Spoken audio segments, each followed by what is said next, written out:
Queen Azshara was loved and revered amongst her people until she betrayed them by allowing Xavius and the other Highborn into summoning the demons into Azeroth. But despite this, how did the public view her? So, Queen Azshara was so loved by her people that when the war began and the civilians of Zinajari were slaughtered, a majority of the survivors still refused to believe that Azshara played any part in bringing the war to Azeroth.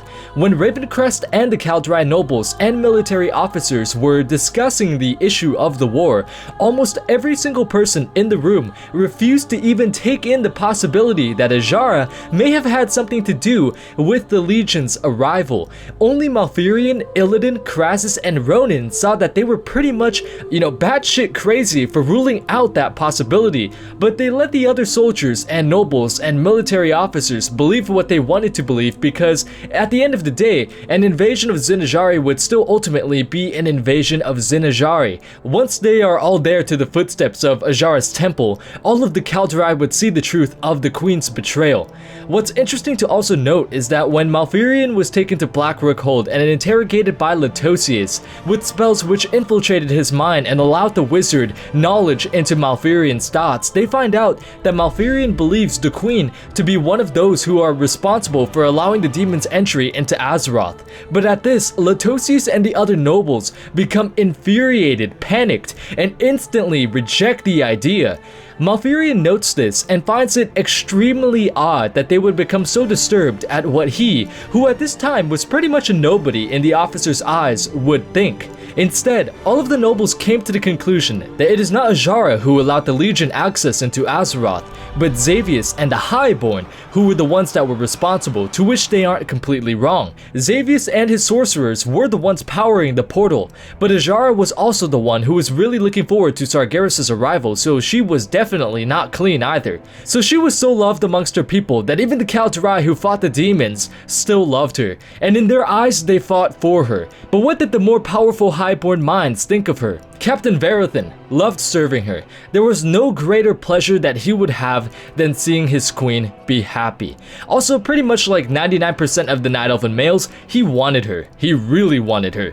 He wanted her as a lover, and there would be times where, she would toy with him, she would flirt with him, and she would lead him on. And he would know that, but despite that, he wouldn't really care. Just being in her presence and serving her was enough to satisfy the captain. Xavius, on the other hand, was a little different. He admits that he too desired Azshara, but he wanted her on his terms. Instead of constantly serving her and trying to please her head to toe, he wanted a relationship with more control on his part.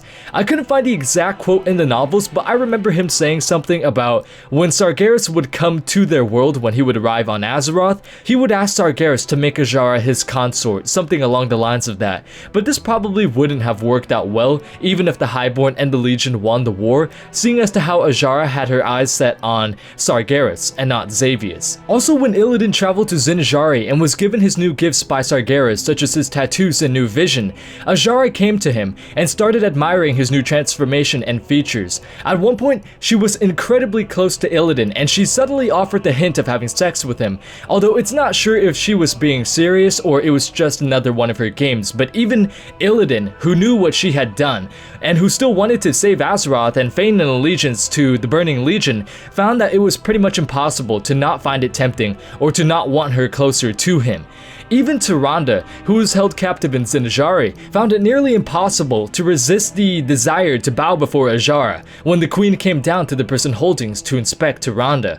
When Azshara asked Tyrande if she wished to be a handmaiden, Lady Vashj glared at Tyrande with an intense jealousy and would later even try to kill Tyrande, seeing her as a rival and as competition to her position. Now this is the part where I find the most crazy. Even the demons found themselves captivated by the queen. When Azshara walked past a pair of fellhounds in her temple, Captain Verathan immediately had his hand on his sword ready to protect Azshara, and the Felguard placed himself between the hounds and the queen, trying to block the creatures from her. This was because fellhounds love draining the magic from spellcasters, and they would devour it as hungrily as a mosquito devours blood, except they would not stop until the victim was completely drained and pretty much dead. Azshara, who was an incredibly strong sorceress, would be a feast in the eyes of, the hounds. Despite this though, Azshara brushed aside the Felguard who was blocking the path between them and walked to the hounds. Whereas the hounds would have attacked any other magic wielder without hesitation, they treated the queen as puppies would treat a human.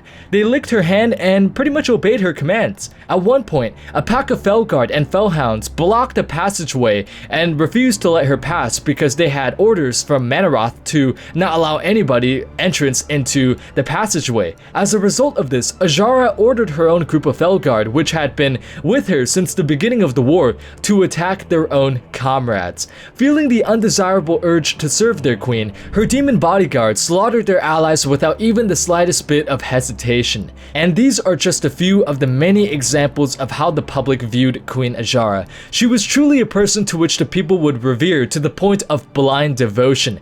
So charismatic and graceful that even the minions of Sargeras' army would find themselves obeying her. And that's pretty much it to the video, guys. We don't get to see much of Azshara in game, at least for the time being, so hopefully this video gave you some insight on what kind of impact she had on the people. If you enjoyed the video, guys, please give it a like down below. It shows that you guys really want more of this type of content, and if you have any more ideas of what you want me to cover next, please comment them down below and I will cover them as soon as I can. And until next time, guys, I will catch you later.